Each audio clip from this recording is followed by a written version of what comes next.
Démocratie veut dire le pouvoir au peuple. En grec, démos c'est le peuple et kratos c'est le pouvoir. Dans un état de droit, celui qui établit les lois a le pouvoir. En démocratie, c'est le peuple qui écrit et vote les lois. Une aristocratie, c'est le pouvoir au meilleur. En grec, aristos, c'est le meilleur, et kratos, c'est le pouvoir. En aristocratie, ce sont les meilleurs qui ont le pouvoir et établissent les lois. Une oligarchie, c'est le pouvoir à un petit nombre. Oligos, c'est un petit nombre. En oligarchie, c'est un petit nombre qui a le pouvoir. En France, nous sommes sous un régime dénommé gouvernement représentatif. Tous les 5 ans, on demande au peuple d'élire ses représentants parmi un groupe d'hommes politiques, dénommé classe politique. Les représentants écrivent et votent les lois, pas le peuple. Nous sommes donc dans une oligarchie. Historiquement, le terme de démocratie pour désigner le gouvernement représentatif a été employé dans les années 1830 pour tromper l'opinion publique et faire croire au peuple qu'il a le pouvoir. Ce mensonge perdure encore de nos jours. Si nous étions en démocratie, nous voterions nous-mêmes les lois, par des votations ou des référendums, et nous pourrions aussi en écrire, en proposer. En France, les représentants du peuple sont des politiciens de carrière, pour beaucoup fonctionnaires et issus de classes supérieures, âgés de 60 ans en moyenne. Ils ne sont en rien représentatifs du peuple français. Une fois les représentants élus parmi l'oligarchie de la classe politique, les électeurs n'ont aucun contrôle sur la politique menée et la législation établie. Les représentants votent selon leurs opinions, leurs intérêts, leur complicité ou leur carrière politique. Ils sont la cible de groupes d'intérêts qui influencent leur vote. Les textes de loi sont dans 9 cas sur 10 rédigés par de hauts fonctionnaires non élus. Donner le pouvoir à un groupe d'hommes issus d'une oligarchie, ce n'est pas avoir le pouvoir, c'est désigner ses maîtres. Les partis politiques, apparus dans les années 1840, étaient un moyen de canaliser l'insatisfaction des électeurs dans des oppositions et des conflits sans conséquences. Car si les lois étaient votées par le peuple, ce qui définit la démocratie, il n'y aurait pas de manifestations, pas de grèves, pas de mécontentement ou de troubles sociaux. Le peuple serait souverain. Durant la Révolution, les riches avaient bien plus à perdre que les pauvres. Voltaire, figure emblématique des Lumières, disait ceci. Un pays bien organisé est celui où le petit nombre fait travailler le grand nombre, est nourri par lui, et le gouverne. Si le pouvoir était donné au peuple, il aurait défendu ses intérêts propres au détriment de la minorité des riches, des notables et des banquiers. Écoutons le philosophe Alain Badiou parler de la démocratie actuelle. Voyez-vous, Alain Badiou, c'est ce que nous avons trouvé de moins mauvais pour choisir nos dirigeants. Oh, la théorie du moins mauvais, ça, vous savez, la théorie du moins mauvais ne peut pas impressionner le philosophe que je suis. Elle a beaucoup servi pour justifier le moins pire par rapport au plus pire, par exemple. C'est Churchill qui a inventé cette histoire, qui a consisté à dire que la démocratie, c'était le pire de tous les régimes, à l'exception de tous les autres. Il avait raison? Eh ben non, il n'avait pas forcément raison. Pourquoi aurait-il eu raison? Parce que il se peut que le meilleur régime politique soit à venir, qu'il dépende d'une invention de l'humanité. Après tout, vous savez, pendant des millénaires, ce à quoi nous assistions, c'était à des théocraties, à des régimes extraordinairement tyranniques et oppressifs. Ils ont duré bien plus longtemps que votre démocratie, bien plus longtemps. Donc cette démocratie, c'est peut-être tout simplement une sorte de petit intervalle dans l'histoire. Surtout que elle ne marche que là où le capitalisme est déchaîné. Ça, c'est un fait. Le régime parlementaire démocratique, je le constate, c'est un fait. Il n'existe comme régime installé, consensuel, conséquent, que là où l'économie capitaliste s'est développée. Et quand l'économie capitaliste commence à flancher, ce type de représentation politique se sent aussi un peu malade, n'est-ce pas? C'est là c'est là où on en vient au cœur de votre pensée. Un tout petit moment d'explication. Vous êtes, Alain Badiou, un de ceux qui avaient revendiqué le mot communisme, alors même que les régimes communistes ou étiquetés communistes étaient effondrés. Vous aspirez à un régime politique qui serait placé sous le signe de l'égalité. Tout votre livre, toute la République de Platon, tourne autour de cette idée. La cité idéale, c'est la cité de l'égalité, la cité de l'idée juste, donc du communisme. Et quand vous nous dites, pour moi, le capitalisme, c'est l'équivalent de la démocratie, là est la racine de votre rejet de la démocratie, je ne vous trahis pas. De cette démocratie-là. Parce que je n'accepterai pas de dire que je rejette la démocratie.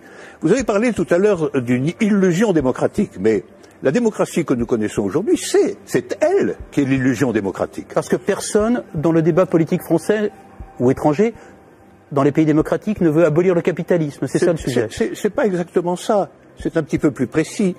C'est parce que les différents gestionnaires possibles de notre société sont des gens qui, de toute façon, admettent pour l'essentiel l'ordre établi. Ça, il faut en convenir. D'ailleurs, s'ils n'admettaient pas les uns et les autres l'ordre établi, ils n'accepteraient pas de se succéder comme ils le font. Il faut bien que tel candidat ne soit pas extraordinairement différent de tel autre pour qu'ils puissent alterner le mouvement des affaires restant à peu près le même, après tout. Donc il y a un consensus fondamental qui fonde ce que vous appelez, vous, la démocratie, qui est une démocratie tout à fait normée, tout à fait particulière, et qui repose sur des acceptations fondamentales premières. Voilà. Et donc je soutiens que nous ne vivons pas du tout en démocratie. Nous vivons en réalité en oligarchie. Voilà. Nous sommes dominés par une oligarchie financière, politique et médiatique. Tout le monde le sait d'ailleurs. Tout le monde voit parfaitement qu'il faut absolument maintenir ce système pour maintenir le système politique lui-même. Qui gouverne dans la cité juste, dans la cité idéale? Eh bien, qui gouverne normalement dans la cité juste, dans la cité idéale, c'est précisément tout le monde. C'est la démocratie véritable. C'est-à-dire qu'il n'y a pas d'État séparé de l'ensemble des gens. Voilà.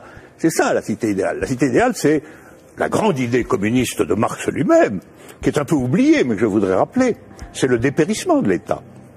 C'est l'idée que l'existence d'une machine d'État oppressive, séparée, qui doit être perpétuellement validée par des élections, etc., c'est une affaire vieillie, c'est une affaire qu'il faut dépasser absolument, au nom de ce que Marx lui-même appelait un régime d'association.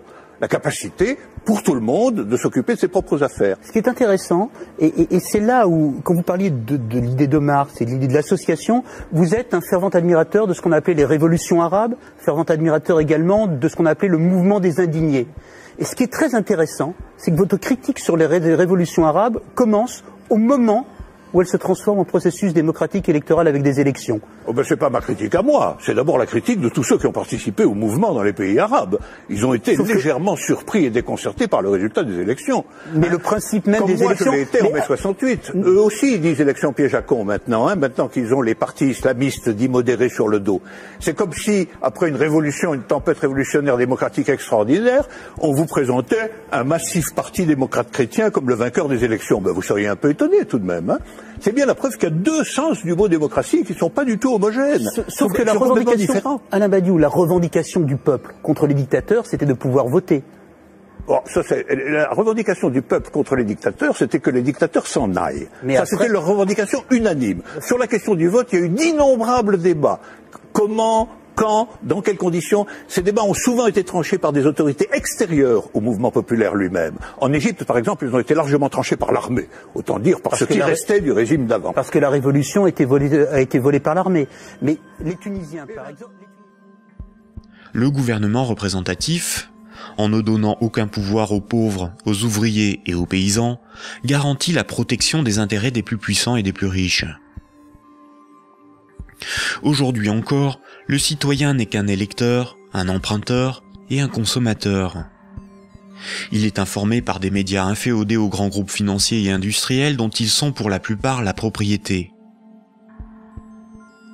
Le vote des lois par les citoyens, le référendum d'initiative populaire, ou la mise en place d'un parlement tiré au sort dans la population comme le sont les jurys populaires, qui sont des évolutions démocratiques élémentaires, sont systématiquement dénigrés dans les médias. L'Union européenne est une organisation soutenue à l'origine par les élites américaines pour éviter l'apparition d'une puissance concurrente en Europe de l'Ouest. Elle est néolibérale et structurellement antidémocratique. Si les peuples européens écrivaient et votaient eux-mêmes les lois de l'Union, Bruxelles ne serait pas la seconde place de lobbying après Washington.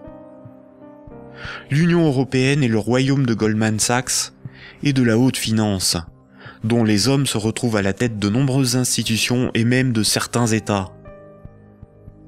Et nombreuses sont les carrières politiques se prolongeant dans le privé, au service des lobbies ou dans les grandes entreprises. Ce que nous appelons des euros, ce qui est sur notre compte en banque, ce ne sont pas des euros, mais une dette en euros. Ce que nous appelons crédit, prêt ou emprunt, ce n'est qu'une création de monnaie temporaire. Ce que nous appelons démocratie n'est pas une démocratie, mais une oligarchie. Ce que nous appelons un citoyen n'est rien d'autre qu'un électeur. Ces manipulations du langage empêchent les intellectuels, les politiciens, les journalistes et les électeurs de penser le monde.